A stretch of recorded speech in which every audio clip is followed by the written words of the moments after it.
Bon matin, messieurs. Alors, allons-y. On continue encore avec les fractions aujourd'hui. On va faire une petite pratique avec les exposants, parce que comme pour avec les nombres négatifs, on va mettre des exposants avec les fractions aussi. Donc, on va aller à la page 7 de vos notes de cours. Pour l'instant, il n'y a rien, mais vous pouvez aller dans la case avec les multiplications.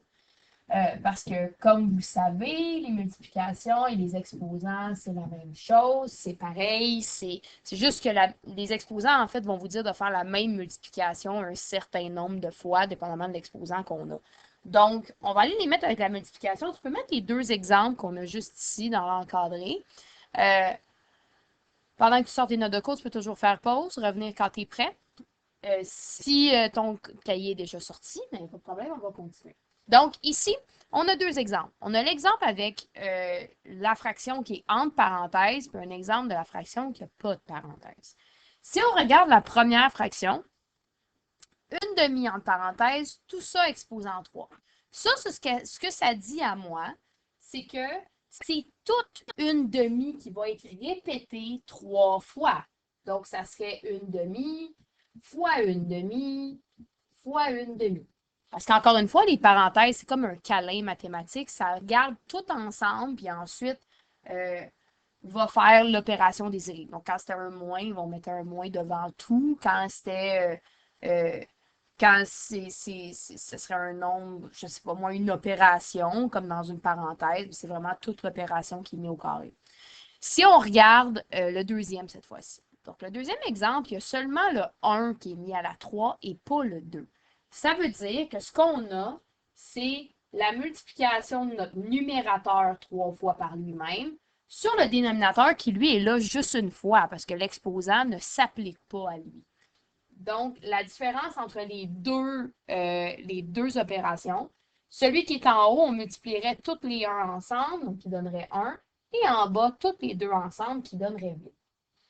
Pour le deuxième, ben, cette fois-ci, on aurait tout le 1 en haut, donc encore une fois, 1 fois 1 fois 1, ça donne 1. Et puis au dénominateur, on aurait seulement 2. Donc, la parenthèse, elle fait quand même une grosse différence. On va aller l'utiliser dans un contexte où il faut qu'on utilise PEMDAS. Donc, comme on l'a vu avec seulement des nombres réguliers, comme celui-là ici, lorsqu'on fait PEMDAS, on doit suivre l'ordre des opérations. Donc, d'abord, on doit faire avec les parenthèses, ensuite regarder les exposants, multiplication et division de gauche à droite, et même chose pour l'addition et soustraction. Donc, on va commencer avec les parenthèses. Donc, ici, on a une opération entre parenthèses et c'est le 9 divisé par 3 qu'on voit juste ici. Donc, le 2 fois 4, on n'y touche pas pour l'instant. Et on va aller chercher le 9 divisé par 3 qui va donner 3. Et ensuite, notre égal est encore là. Bon, évidemment, ensuite, on n'a pas d'exposant, donc on peut sauter la lettre E. Maintenant, multiplication-division. On a une multiplication au début de mon opération, donc juste ici. Le 2 fois 4 donne 8, moins 3. Et ensuite, le prochain, donc il nous reste juste une opération, et c'est la soustraction qui est ici. Donc, on n'a plus de division, de multiplication, donc on peut passer à addition-soustraction, donc le A et le S de notre acronyme, puis aller faire 8 moins 3, qui donne 5. Et ça, c'est la réponse de notre opération. Je vous invite à sortir votre cahier jogging ou une feuille pour pouvoir écrire, si ce n'est pas déjà fait. Sinon, tu peux peser sur pause là, pour la suite. On va rajouter les fractions dans tout ça. Donc, si on regarde la prochaine, bon, même s'il y a des fractions, ça ne change rien. L'ordre devrait rester le même quand même. Donc, si on veut refaire PEMDAS, si ça t'aide, tu peux garder l'acronyme sur le côté là, pour que ce soit un peu plus facile. Donc, première chose qu'on va regarder, est-ce qu'on a des parenthèses? Ben oui, mais il n'y a pas d'opération à l'intérieur, donc on n'a pas besoin de rien faire, on va la garder comme ça. Ensuite, on va aller faire les exposants. Donc, ici, si tu remarques, note 1 tiers à la 2, vu qu'il est en parenthèse, ça veut dire qu'on va faire 1 tiers fois 1 tiers. Donc, 1 en haut et 9 en bas. Ça veut dire que quand on va aller le réécrire ici, dans le fond, c'est 1 neuvième. Donc, on va faire 1 sixième plus notre 1 neuvième fois 1 quart plus 1.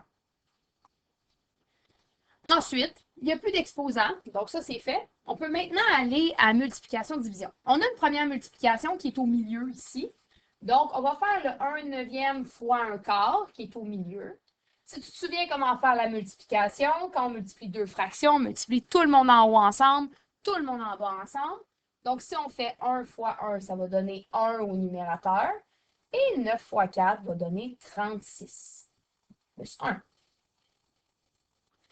Donc là, maintenant, on n'a plus de multiplication-division. C'est fini. On est maintenant rendu à addition-soustraction. Si tu te souviens bien, addition-soustraction, c'est toujours de gauche à droite. Donc, on doit commencer avec la première d'abord, donc qui est le 1 sixième qu'on voit ici. 1 sixième plus le 1 36e, qui va être notre prochaine opération. Donc, ici, on va aller faire la somme de ces deux-là. Pour additionner deux fractions, ça me prend un même dénominateur. Ça veut dire qu'on doit aller trouver un nombre qui est un multiple de 6 et de 36. Bon, on est quand même chanceux parce que 36 est un multiple de 6. Ça veut dire que le dénominateur commun des deux va être 36. Donc, le 1 va être ici. Le 6, on fait fois 6 pour arriver à 36. Donc, on doit faire la même chose au numérateur. Donc, ça va nous donner 6 sur 36. Et on a toujours notre plus 1 qui reste ici, qu'on n'a pas touché encore. Si on fait 6 plus 1, ça va nous donner 7. Donc, 7 36e va être la réponse de notre addition.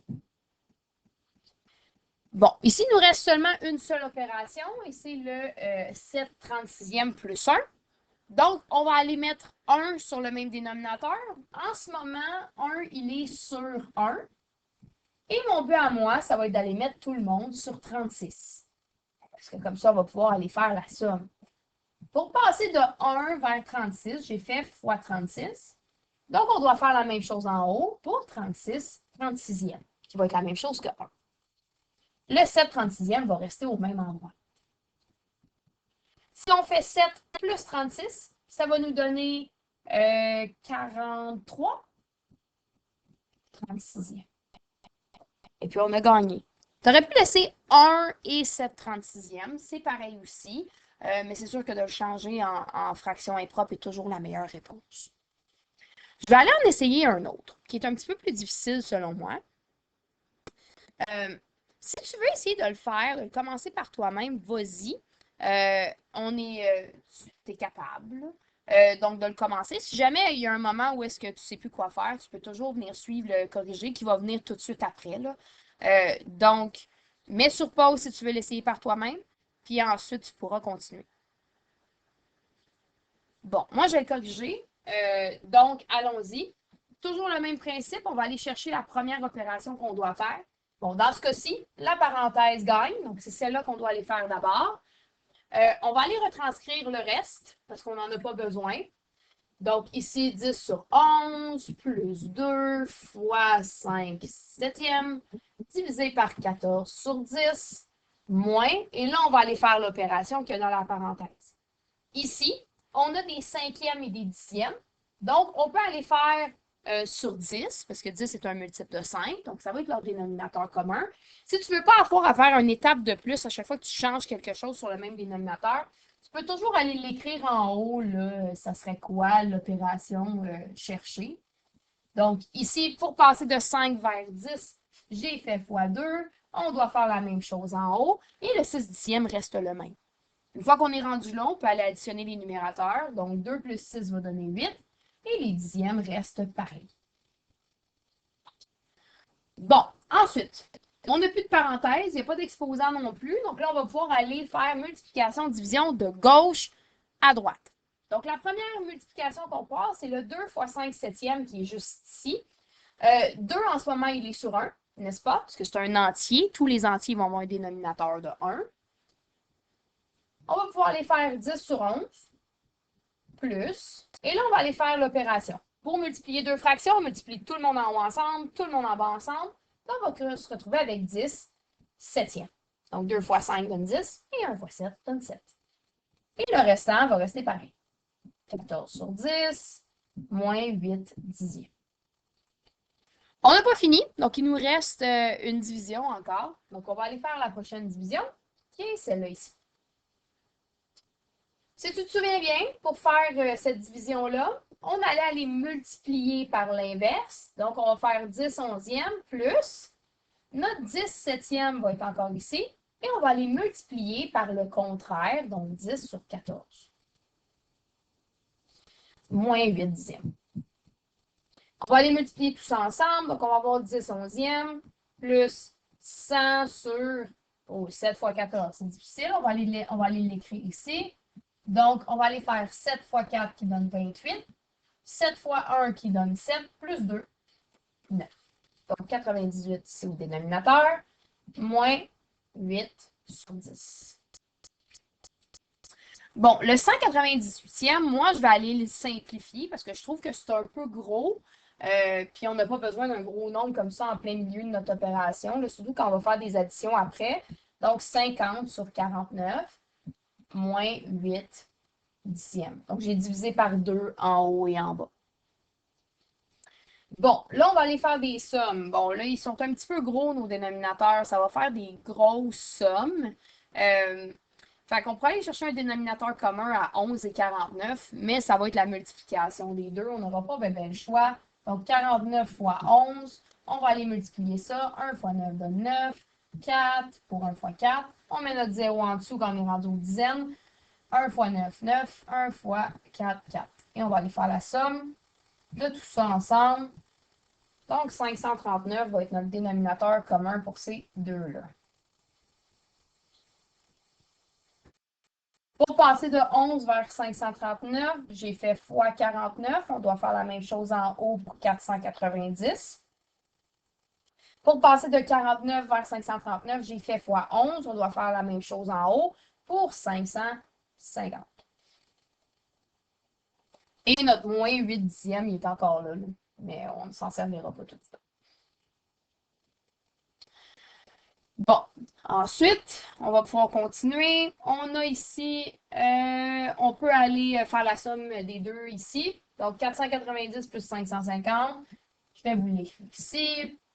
On va aller faire la somme. 0, 4, on va mettre un autre 1 et 1040. Divisé par 530. Donc, si 539 est divisible par 7, je ne sais pas si 1040 l'est aussi, il faudrait l'essayer. On pourrait l'essayer. On va essayer de nous simplifier la vie un petit peu. Donc, ça rentre une fois pour 10, pour 7. Il va nous rester 3, 4. Ça rentre 4 fois pour 28. On va aller soustraire. Reste 80. Donc, non, ce n'est pas divisible par 7. Ça ne sera pas divisible par 11 non plus. Donc, il faut le laisser comme ça. Et 8 sur 10. On va ensuite aller multiplier par 10 pour avoir un dénominateur commun. Donc, ici, on va avoir 539 10 moins quelque chose, 5390. Donc, ici, pour passer de 539 à celui-là, on a fait x 10. On doit faire la même chose en haut. Donc, on va juste rajouter un 0. Pour l'autre, on a fait x 539. Il faut faire la même chose en haut. Donc, pour celui-là, je vais le faire juste ici. On va aller faire x 8.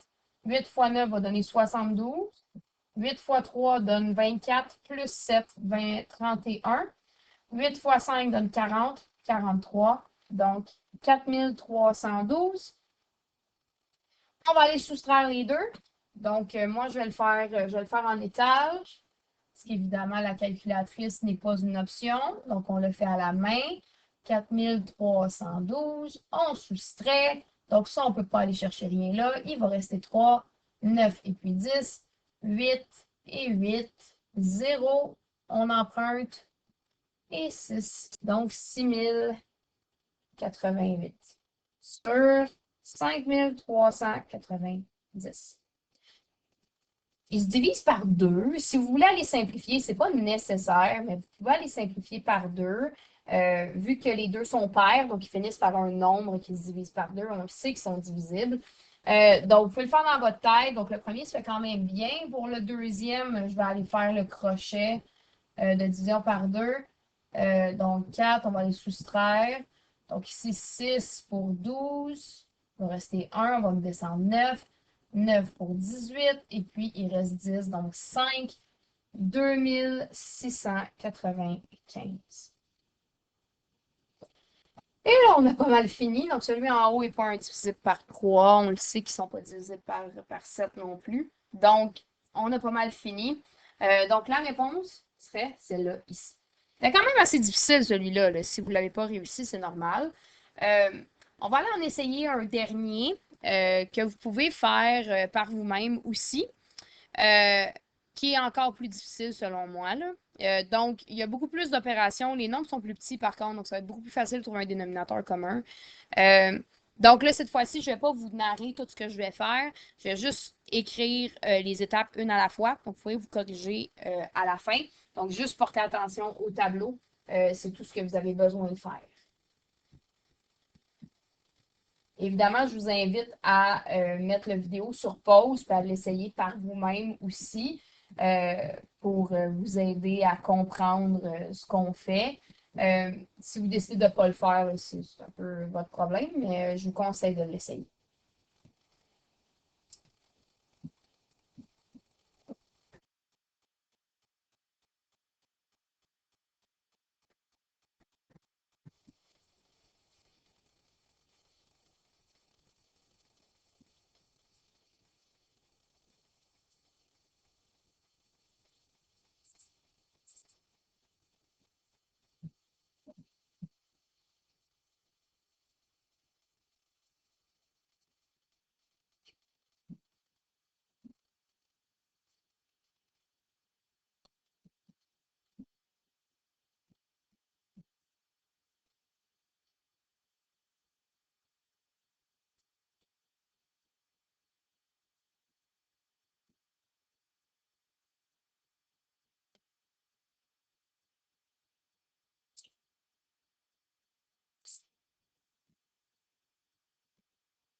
Et voilà. Donc, 76 neuvième est la réponse. Donc, j'espère que c'était bon. Puis, dans le fond, il vous reste seulement des exercices à faire. Donc, tout devrait bien se passer, j'espère. Donc, on a un exercice à faire avec IA. Vous allez l'avoir reçu en classe. Donc, allez l'essayer. Donc, on se souvient avec IA, on doit mettre le premier, c'est le titre. Donc, le I, on va écrire le titre euh, de la première opération qu'on veut faire, le premier calcul, puis ensuite, on va aller faire les autres. Donc voilà, voici les devoirs. Donc, quand vous êtes prêts, allez-y, puis on se voit bientôt. Bye! Bye!